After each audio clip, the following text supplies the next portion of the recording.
right, everybody, welcome back to the Expanded Minds podcast. I'm here with Kayla. So, Hi. so for people that don't know Kayla, I'm gonna go ahead and introduce her to you guys. So she has a YouTube channel and an Instagram called Pixie Studio LA, and in her YouTube channel, she has a series actually that she's putting out called Deep Dive, where she talks about different topics such as spirituality, mental health, and just like emotional well-being and all that good stuff. And you also have, a yoga series going on, where like you're doing yoga out, up in up with some nice views. So yeah, and then also I saw you also had a workbook that came out recently. Yes, So yes. she's an author as well. Very exciting. Very cool. So that's pretty cool stuff.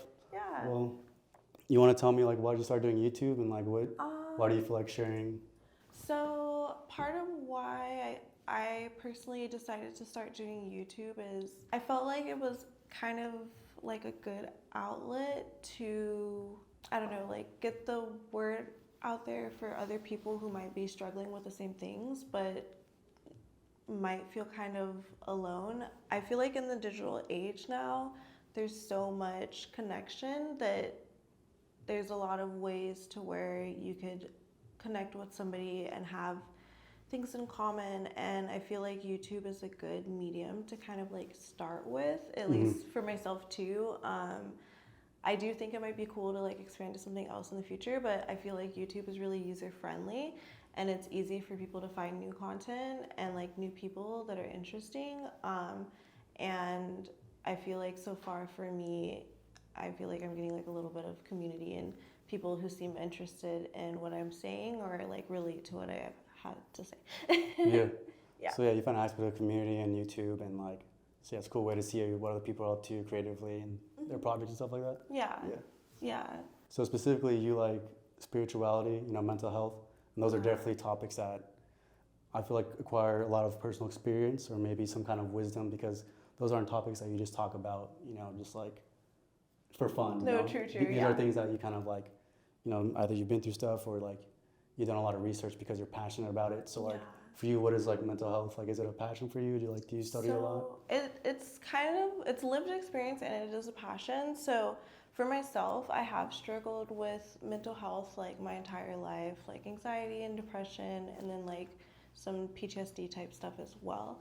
And through that, I feel like I had to do a lot of research on my own on what would work best for me, because I feel like quality mental health care is not always accessible, especially in America and like especially with the way everything is right now. So for me, I had to do a lot of research, and in all of the research that I would do, I feel like I got a better handle on what works for me, but also like what could work in general for most people that a lot of people just don't know about, because I think just some people don't know how to start looking either. Even though the internet is a resource, most people don't use it for that. We use it for entertainment, not necessarily to like dive in really deep. So the mental health is personal, but also things that I've learned. And then I'm also in school right now for psychology. So my long-term plan is to work within the field. And then I feel like you had another question, but I forgot. I think it was the spirituality one. No, I mean, that was basically it. Like with mental health, did you learn a lot from personal experience? Did you apply like knowledge from somebody else in order to help yourself, or like what kind of, like how did you figure out ways to better yourself? So like I was mentioning, I feel like I've learned through a variety of different avenues. I've done a lot of like research online of different things that work for different people, but I've also had the privilege to have access to a lot of resources, specifically when I was younger. So I've also been given a lot of tools that maybe people who were not as severe in their symptoms wouldn't have been given, because they wouldn't have been placed in the same spaces that I was in. So for me, like I've learned a lot from particular counselors that I had growing up, but also a lot from Google, and then between all of that, finding out like what actually works personally for myself. And something really interesting too that I've noticed is that the same tools don't work all the time. And I don't know if that's something that other people can sometimes relate to, that maybe you have like a hobby or an activity that gets you out of a depression or gets you out of a funk like most of the time, but it doesn't always work. So then you kind of need like more like different tools so that you can kind of keep like circling through them, or not circling through them, but like just trialing out until you find something that helps you feel better. But yeah, it's been a lot of different research and then trying things out on myself. So like, what does work for you? Like, what's unique about like So things that you've done? I feel like there's a lot of different things that I do. It's interesting because I feel like they're not necessarily like unique to me, but just not a lot of people know about them. So breathing techniques is something that I've gotten a lot more into lately. It's interesting though because when I was younger, breathing techniques actually gave me more anxiety because then I was focused on my breath and then I felt very like mortal and I was like, what if I stop breathing? Like it was really, really interesting. Like it didn't work. The being present in the moment concept when I was younger was not working. I don't know where that shift came, where it works now. Thank universe it does. But for me, like breathing techniques really, really work. There's a thing called like box breathing, I believe, and you inhale for, I believe it's like 4 seconds, and then you hold for 4 seconds, and then you exhale for 4 seconds. And it sounds really simple, but I found that it actually really does help me. There's other things that I've learned along the way, like for example, there's another technique called like it's called a self-compassion meditation. So when you're feeling really like, let's say you're feeling super overwhelmed in your like personal situation and your personal life, just taking a moment to like validate the fact that you're going through the things that you're going through instead of like pushing it down and being like, it's okay, it's gonna get better. Like just fully allowing yourself to feel like this is what it is right now and this sucks and this is hard, but also acknowledging that like the whole world is dealing with things too. So collectively, like you're not alone. Has really helped me. The first time I ever did a self-compassion meditation, I was like crying so much. Like I was really surprised at how freeing it felt to acknowledge the pain and just move through it. But those are a couple things that I feel like I do very regularly, is like constantly just validate the feelings that I'm feeling and allow myself to feel those feelings. Like, okay, you're upset, that's okay, rather than being like, I'm upset, what do I do about that, can I make it stop, you know, like, which I feel like a lot of people are constantly trying to run away from their feelings. So acceptance is like a big key of like what you do, like accepting just, I guess, yeah. But I mean, yeah, it's obviously good to unpack, you know, what that means for, at least for you individually, yeah. Yeah. What acceptance means for me individually? Oh, I'm just saying, just as a comment. Just in general. But yeah, I feel like that on. Yeah. Gotcha. Okay. Yeah, I never thought of it that way, but I see how it comes off that way. And I mean, I guess at the end of the day, it is a lot of acceptance for just letting things be the way that they are. Because also, I feel like most of our energy is spent on things that we have no control over. Yeah. You know, ruminating about how this should be this way or if I had done this thing differently. So if I just let things be, it frees up a lot in my mind to like, I don't know, focus on other things. But it takes practice. It doesn't happen overnight. And obviously some days are better than others. Yeah. So do you think trying to control things is a major contribution to someone having negative mental health? Like they try to control a lot of their circumstances, they try to control their emotions and what they feel, which leads them to be a little bit sick or mentally. So I wouldn't necessarily say that. I do also feel like everybody's personal mental health thing is so personally theirs that it's hard to say what the overall contributing factor is for anybody's thing. But I will say that in general, I feel like a lot of people do like to feel like they're in control of things. And if they're not in control of things, then they get a lot of anxiety. And if that's the case, then that's where that definitely plays in. And I think that's like the average American person is like at that level. Yeah. And then other people have, I feel like there's a lot of different levels and roots to their issues. And not to say there aren't levels and roots to that person's issue too, but maybe they're just, it's very surface for them right now. Yeah. But I do think that overall, trying to control things will not work out in the end, just because you're never going to feel comfortable, because it's not going to work unless you just never leave your house ever, Mm-hmm. and then you're in control of everything. But even not then, maybe the Wi-Fi goes out, or and then like, what do I do now? So you can't control everything. Yeah. And how has like spirituality like helped with mental health? Do you think it's like? So for me, like, I have a very like loose relationship, I feel like, with spirituality. So I grew up very, very like conservative Christian, and it was very, very interesting. Personally, that's not what I believe now, and my spiritual journey is still evolving. But I do remember, I feel like the first time that I had a really close spiritual connection with something was, I was about 18 or 19, and I had just gotten my first stones. And I was like, ooh, how exciting, like my first stones. And I was trying to sit and like meditate and just see like what came. I wasn't sure like what was supposed to happen, but I figured something was supposed to happen. And I all of a sudden just felt this, I don't know how to describe it, but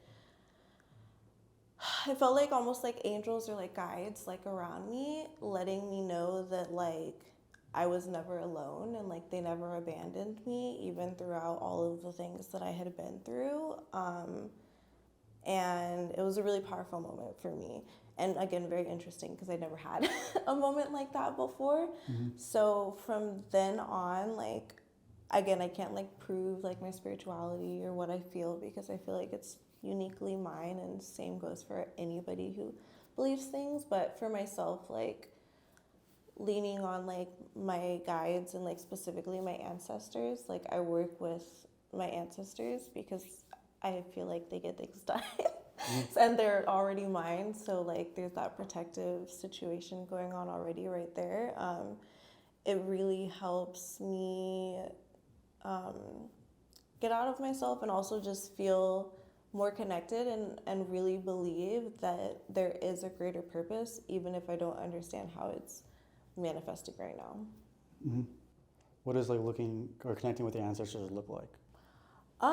So it's honestly just very simple. Like, I just have like an altar space, and I leave nice little things that my ancestors would like at the altar, which is primarily chocolate. Mm-hmm. They Yeah. really liked chocolate. And I'll call on them sometimes too. Like, I'll call on their help and their guidance, depending on the kind of situation that I have going on, and in general, like, thank them for the things that they have done and have moved for me.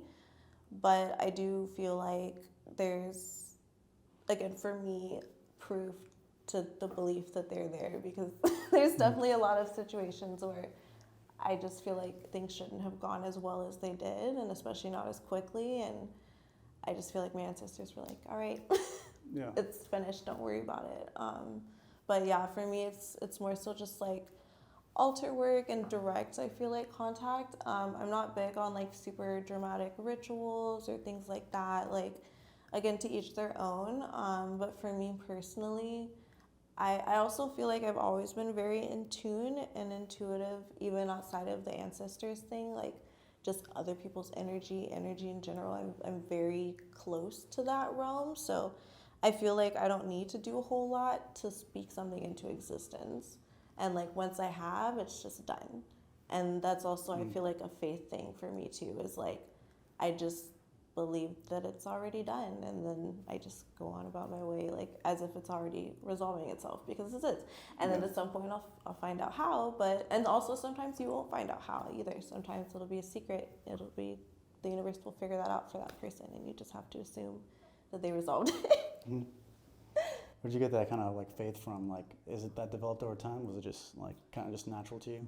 I feel like it did develop over time. I think for me personally, it developed primarily out of survival.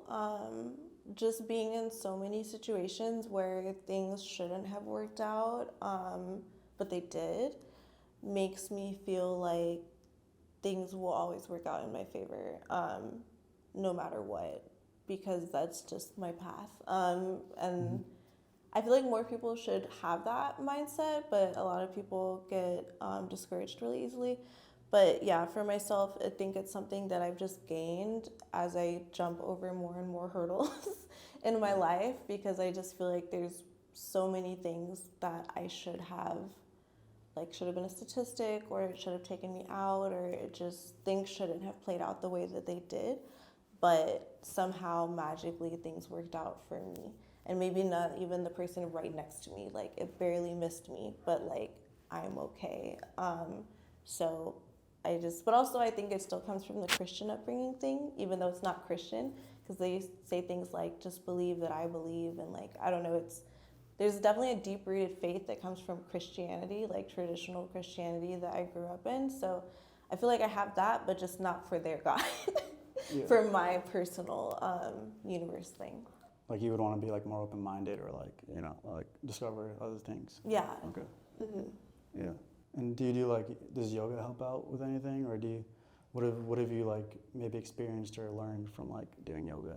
So for me, yoga has been a really interesting experience. I started yoga actually when I was a kid, weirdly enough. There were these like kid yoga VHSs that my mom had, and she would just stick them on so I'd be quiet. So technically I've known of yoga since I was a kid, but it wasn't like crazy. I wasn't doing anything like interesting. It was normal kids yoga. And then I reconnected with yoga in college, and then I reconnected with yoga again more deeply during COVID. And for me, yoga has really, really helped me with like my breathing and my awareness of self and like being in the present, but also just listening to my body overall, like having a closer relationship with my body, because to feel well after you finish yoga, I feel like you have to be listening to your body. And you can't just treat it like a workout and like push through it, because then you're gonna pull something, and that's not what yoga is about. So the lady that I primarily started with, she was very like kind and like warm, and would specifically say things like, listen to your body, don't push yourself too hard. It's not a competition, nobody's watching you, like you're just doing this at home for yourself. Don't forget to breathe, things like that. And it really helped me get through the 2020 period, which was really hard for me, as I'm sure was for a lot of other people. But afterwards, I stayed with yoga. And again, I feel like for me, it does help me stay in a better mindset. And it also helps me move the stress out of my body, which I don't know how else I would do unless I had like a live-in masseuse or something like that. And same with, I feel like for anybody else, like I don't know another good way to move stress out of your body quickly other than yoga that you can just do like at home for free. But you just have to keep doing it. That's the only thing about it. But yeah. Yeah, it's interesting. I mean, just the movement is very good for your body. Like you don't really notice how stagnant everything is, or restricted everything is, until you start moving it around. Yeah. And I mean, do you think that, you know, tension can be of an emotional source, or tension can be of maybe of a mental loop that's going on in your head, or so how do you connect the dots right there too? So for me personally, I absolutely feel like there's a mind-body connection, and that if you don't deal with your mental health stuff, it's just going to transfer to your body. So yeah, I think that all of those like muscles and tightness and things like that, if you can move through those, then it might help with other things too, but it's also going to be hard because it didn't happen overnight. Yeah. So unfortunately, it's also not going to release overnight, but I definitely believe that there is a very strong correlation, and we're also slowly, I feel like, proving it with science, but it's not quite there yet. But definitely a correlation between physical things and not dealing with mental health stuff. Yeah. Where have you seen like yoga, or what kind of releases have you seen just over time? Like you said that your breathing gets better. Like, is there any other effects over time that you've seen it has given you? I mean, I feel like overall I'm more flexible, but I don't know how much of a difference that makes in my regular life. But I mean, technically, it probably still does make a difference in my body, because I didn't used to be flexible. So that means that hopefully, luckily, you know, tension is moving out of my body. And the idea is that over time, as I keep doing it, hopefully there will be less. So I think it's primarily that, like, there's less tension and like soreness in my shoulders and my legs and stuff than there used to be.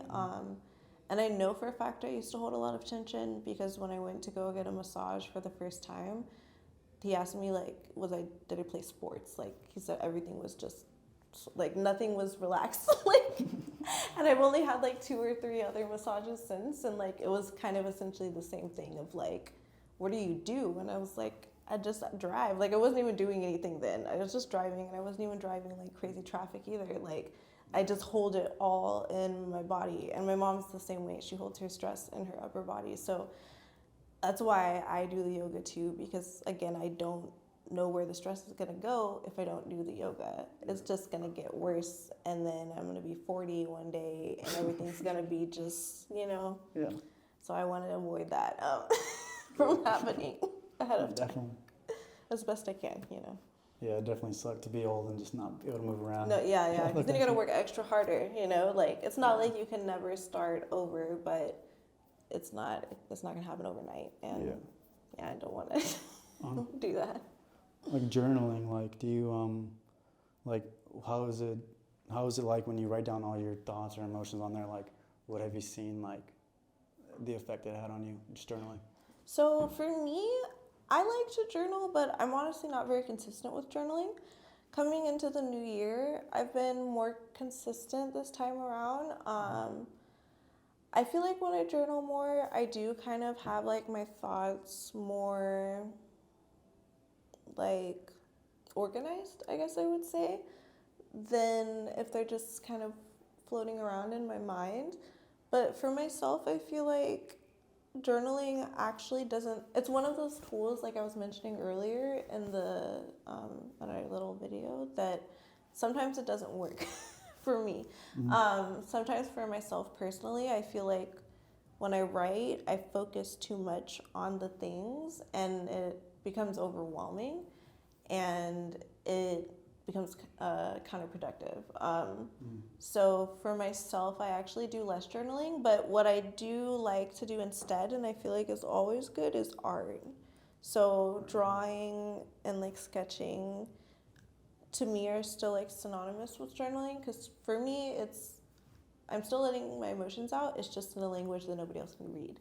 They just have to assume like what it means. And I've been doing that since I was like a kid. And for me, I think it's personally a better release than journaling. Like sketches, like painting? Yeah, I used to do a lot more drawing when I was younger, but like it just wasn't very popular. They were pretty dark. So I mean, they're like, I genuinely didn't think they were that dark, but just like, I guess just the mood, like the energy, was just like dark. So they weren't very popular at like art shows and stuff. So I was like, well, then why am I doing them here? So now I just kind of make art for myself, because at the end of the day, it is more of like a cathartic like release for me. It's not necessarily for other people.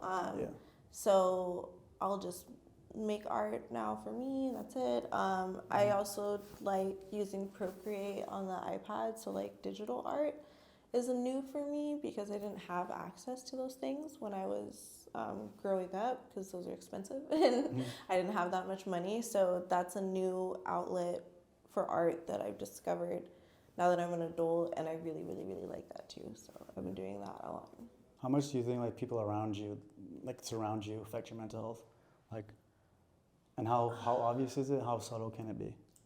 I feel like people around you affect your mental health as much as you allow them to. So I feel like it's a hard question to answer because again, I feel like at least for me, people affect my mental health as much as I allow them access to it.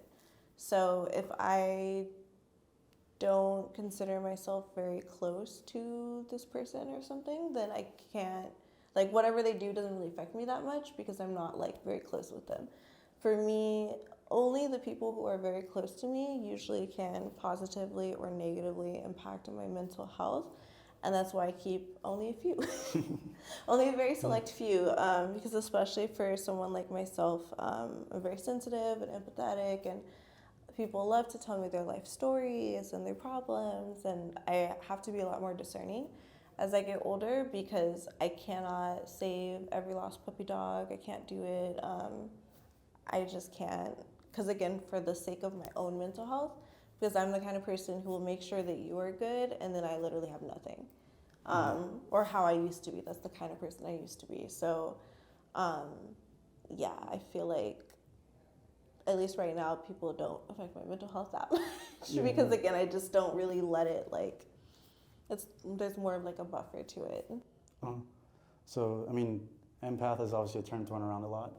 So how would you kind of describe maybe a personality type that has those attributes, or, you know, is that? So for myself personally, I just feel very in tune and very like sensitive to my environment and to other people's energy. And it's interesting because it's not just me. My mom is like this too, and so is my dad. So we're all very sensitive. Luckily, they were divorced, so we didn't have to be sensitive together, but it was still a lot. Like, being at either of their houses, we're all very sensitive people. To the point where they don't really even like going out much because they get so overwhelmed by other people's things. And they're also like, well, they're both Pisces. I'm not a Pisces, but I feel like that has something to do with it too. My mom describes it as she feels like she's just a sponge and she just has no barrier, and just everywhere she goes, everybody's things are on her. I wouldn't go so far as to say that for me, but it is similar to where if I allow it, I feel like I can feel everything. But as I've gotten older, I don't really allow that. And for the most part, I've also kind of had like a conversation with my guides on how I really only need to know what matters for me. Because I used to feel things like just based off of somebody, you know, walking down the street, and it's like, what am I supposed to do with that information? I don't know this person and they don't want to hear it, you know? So, yeah, for me, like personally being empathic is just being very sensitive and being able to sense a lot of stuff. I like actually my deep dive that's coming out tomorrow. I talk about how I finally learned to trust my intuition, and it's specifically a story like that. So I'm not going to tell you because then it's going to spoil it. Yeah, but it's a perfect example of like I felt a thing and I was very much so right. And there's a lot of those in my life where I'll have a dream. I dreamt once that my cat, like there's something wrong with his chest and he was dying, and within a week he died from congestive heart failure, and he was fine when I had the dream. So like I feel like, yeah, I have gifts, but I'm also trying to let the universe know I don't need them all the time, because it's not always helpful to know everything. Yeah, definitely. Sometimes it's nice to just be normal like everybody else and have things be a surprise. Well, there's definitely like a lot of maturity and wisdom behind that, because some people will take that gift and, you know, if they like gossip, they use it to like tune into people's stuff. That would be crazy. Yeah, not I. Like that was way too much. Like. Yeah. Interesting. But that's interesting. I mean, it's interesting that you mentioned like your mom's like she gets overwhelmed right away, and like she has that level of sensitivity. Yeah. And like, I mean, just for anybody who's like listening, how can they like maybe dial it down? Because it seems like maybe you have it down to where like you can take the intensity of it and be like, instead of like, oh my God, you can just like turn it down. So for myself, I feel like the only reason it's not so strong anymore is because I've personally like asked my guides and stuff to tone it down and like close my third eye.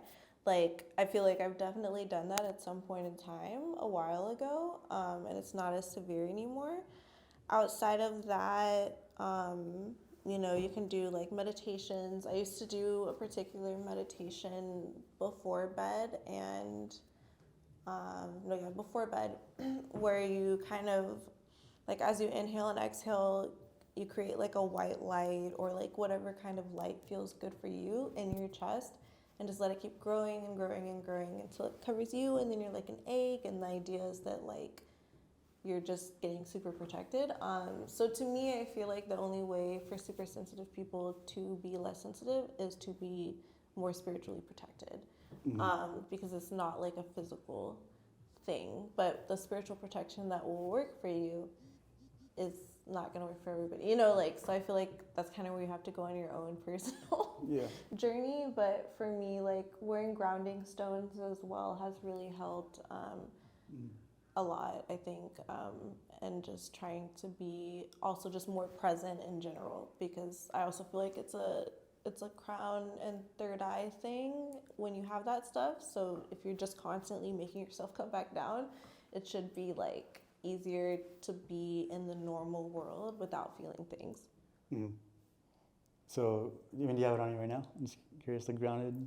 No, I actually don't. So I don't wear them as much anymore, only because, like I said, I don't really need it as often. But I do have my shungite at home, but it's at home because I'm like keeping my space protected at home for another reason.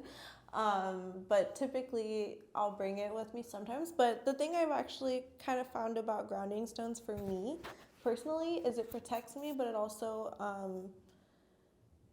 blocks like blessings. I feel like I'm so protected that also sometimes good things can't come through. Like it just is like a baseline, like everything's just good, but there's no room for it to be like exceptional. So I just have my other stones on. I like that you mentioned that though. Yeah, if you're too much protection, like then you're just, because you're just so heavy, like but yeah, so okay. And I mean, how did you start your relationship with your guides? Because like, and what does it like to connect with them?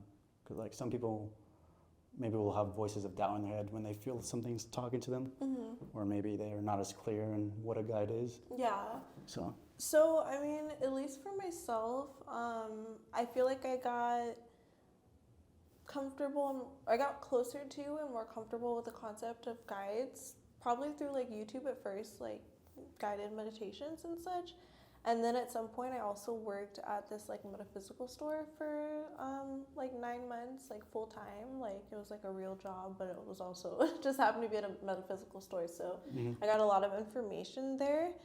For me, I feel like it's really just as simple as like, again, like asking your guides to be like, hey, like I don't know, like the same way you would talk to God, like if you were like grew up that way, but like to call in your guides in that same way. But I honestly feel like I'm not the best example for that because I'm not super close with my guides. I just know that they're there. I'm definitely more so calling on my ancestors. And the guides are like, I don't know, like something is around, like, but I feel like there's also a lot of different, like, things online and stuff where you could dive in deeper if you really, really wanted to specifically know more about, like, connecting with spirit guides. But for myself, like, I feel like I'm good, like, on the level of closeness that I am with them. Yeah. Well, this idea of also, like, having, connecting with your ancestors, I don't think it's popular, especially in, Los Angeles or any other, like, or maybe just in America in general.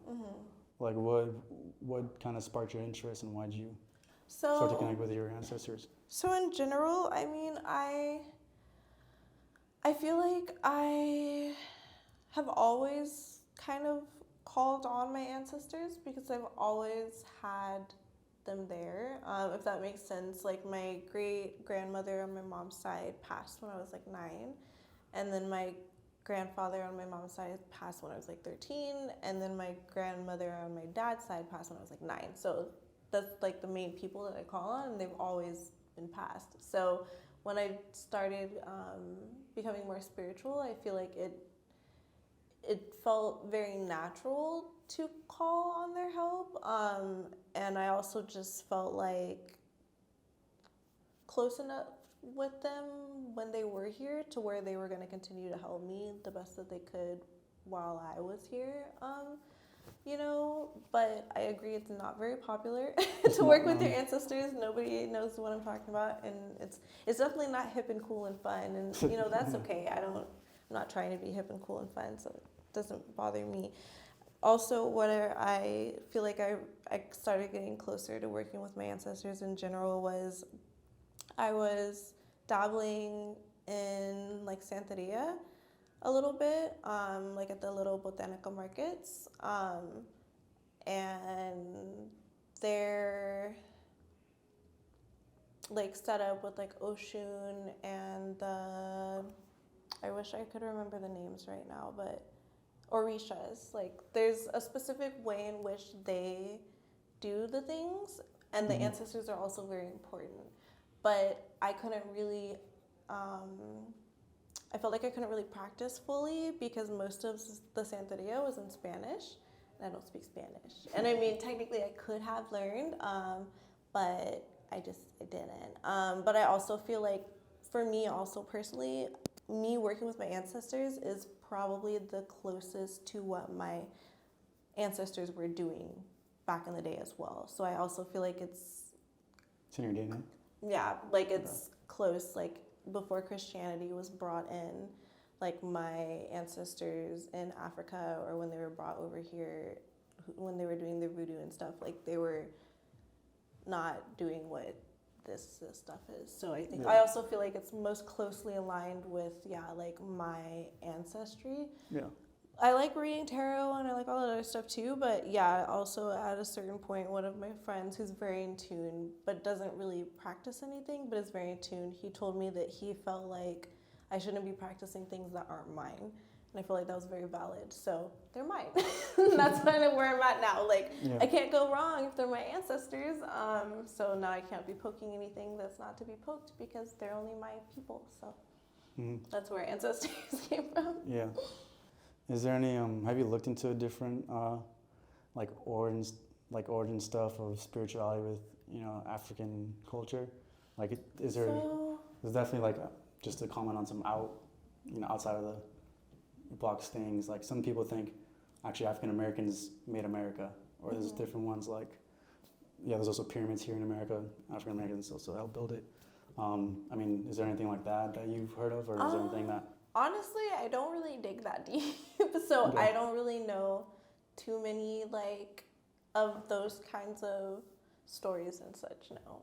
Okay. But is there any other things that you research in terms of spirituality that you feel is personal to you? That I feel like astral projection is very much so a thing, but I feel like personally myself, I don't do it very much. But part of the ache thing that I was talking about, the meditation, I started doing that because I felt like it was helping protect me when I was sleeping from astral projecting and stuff like that. So astral projection is something that I've researched a decent amount on, as well as far as spiritual things. But I'm also still kind of on the fence on and I'm a little nervous to try. Even though I am very sure that I do it when I'm sleeping, and that I used to do it when I was a kid all the time because I had nightmares all the time and I was always going weird places and it was very strange. But as an adult, to put myself on the astral plane is I don't know, because again, I was just loosey-goosey there most of my childhood, I felt when I was sleeping, so I don't know. But that's another thing that I've dabbled with, and also scrying. But again, I feel like literally all I do now is just work with my ancestors, and that's it. Again, it's not very fun and cool, but it really gets the job done, again, at least for me. They don't have to be complicated, it doesn't have to be True. Yes. I mean, which again, to each their own, but yeah, I'm not the kind of gal who needs to go get the bushels and do the thing. It's okay. It's not that serious. Talk a little bit about your workbook. What made you want to write think you even saw it on Amazon. It's like 150 pages. Yeah, That's a lot of pages. It's like 140 pages.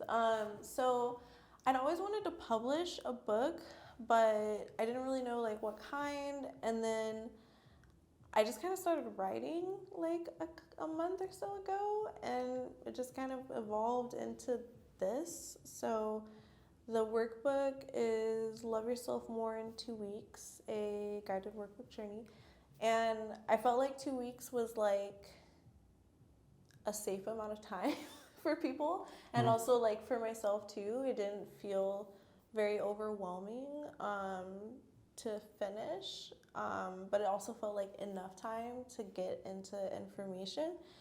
I just felt like I wanted to do something interesting for myself, like with my birthday coming up, but I didn't really have access to the things that I wanted to do, which was like go to Guatemala or like all these really like not necessarily far-fetched plans, but just plans that weren't working for me at the time. So I just kind of started writing this book, and I didn't expect to really feel it. But honestly, now that it's done, I do feel like, because something interesting from the past with my spirituality as well that I used to do a lot, but I don't do so much anymore, is like I would get a lot of channeled messages and then write them out. And I feel like the workbook, I'm not going to say the whole thing is channeled because it's not, but I do feel like a lot of what I was given and was written down is very interesting and not necessarily things that I'm already working on, because I'm actually going to do the workbook myself, even though I wrote the workbook, but like it still feels new to me, which is kind of interesting. Which again makes me think like I got higher guidance for this workbook, and it's not just about me, it's like about the whole collective and stuff. But yeah, so the workbook is done. It's very, very fun and cute, and I mean it's work, but it's also meant to be like chill and like gentle, and yeah, so Cool. it's interesting. We'll see what else comes out after, but yeah, this is Yeah. the one so far. Yeah. Is there like maybe anything else you'd want to share with people? Like anything else that you're thinking about? I mean, I guess just thank you everyone for joining in for this little podcast here, and stay tuned because I will be doing more things. I just don't know what exactly yet, so that's part of the fun of it. And yeah, I don't know. That might be it. You want to or like let people know where they can find you? Or? Oh yeah, so you can find me on Instagram. Actually, let me just double check. So Instagram is Pixie Studio LA, and YouTube is the same, so they're both the same thing. And then the Amazon book, like I was saying, is Love Yourself More in 2 Weeks, a guided workbook journey, and that one's on Amazon.